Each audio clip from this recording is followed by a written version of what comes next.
ప్రియులారా, బాగున్నారా? దేవుని వాక్యాన్ని క్రమంగా చదువుచున్నారా? ప్రార్థించుచున్నారా? నేటి ధ్యాన వాక్యము పేతురు మొదటి పత్రిక 3వ అధ్యాయము 9వ వచనం. ఆశీర్వాదమునకు వారసులగుటకు మీరు పిలువబడితిరి. దేవుని మాట ఇక్కడ మనతో ఏమి చెబుతున్నదంటే, ఆశీర్వాదమునకు వారసులుగా మీరు ఉండడానికే మీరు పిలువబడితిరి. క్రైస్తవ జీవిత పిలుపు ఎంత ఉన్నతమైనదో ఈ మాట మనకు తెలియచేస్తూ ఉన్నది. అసలు దేవుడు నన్ను ఎందుకు పిలిచినాడు అని మీరు ఎప్పుడైనా గ్రహించారా? మీరు ఎప్పుడైనా ఆలోచించారా? మిమ్మలను పిలిచిన దేవుడు గొప్పవాడు.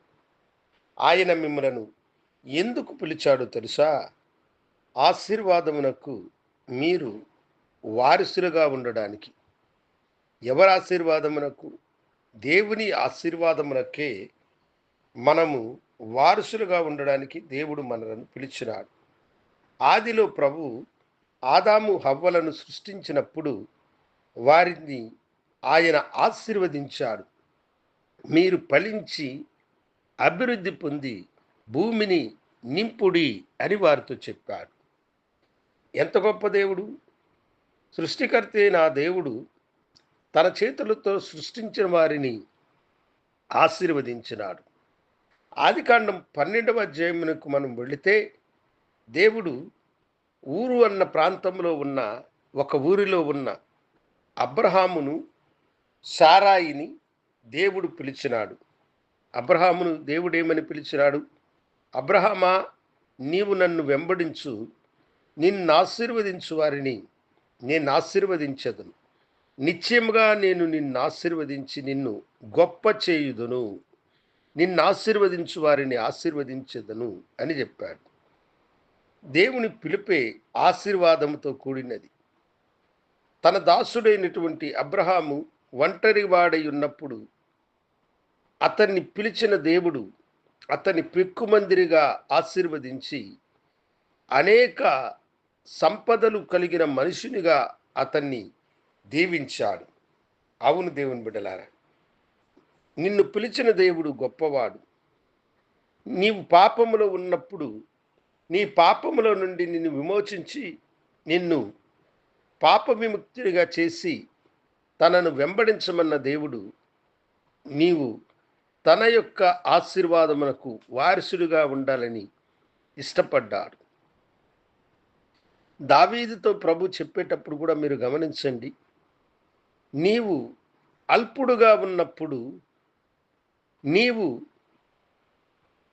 నీ తండ్రి గొర్రెలను మేపుచున్నప్పుడు గొర్రెల దొడ్డిలో నుండి నేను పిలిచి నా జనులైన ఇశ్రాయేలుల మీద నిన్ను అధిపతిగా నియమించి తిని, గనులైన వారితో నిన్ను కూర్చుండబెడి తిని అని అన్నాడు.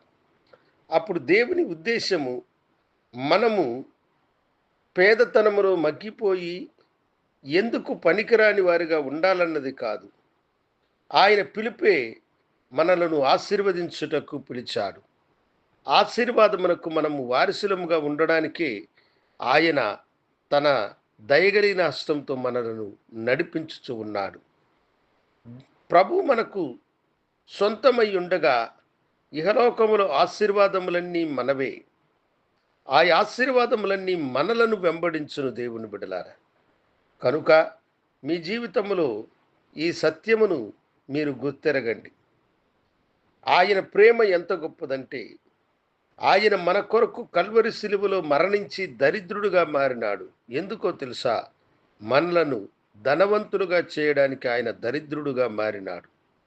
మనము ఆశీర్వాదముగా ఉండడానికి, మనము ఆశీర్వాదమునకు వారసులుగా ఉండడానికి మనలను పిలిచినాడు. కనుక నీ పిలుపు ఎంత గొప్పదో నువ్వు గ్రహించి అల్పకాల భోగములను విడిచిపెట్టి నీకు నిరంతరమైన ఆశీర్వాదమును ఇచ్చి నిన్ను నడిపించే ప్రభుకి నీ జీవితమును సమర్పించుకో. ఆయనవన్నీయు నీవే.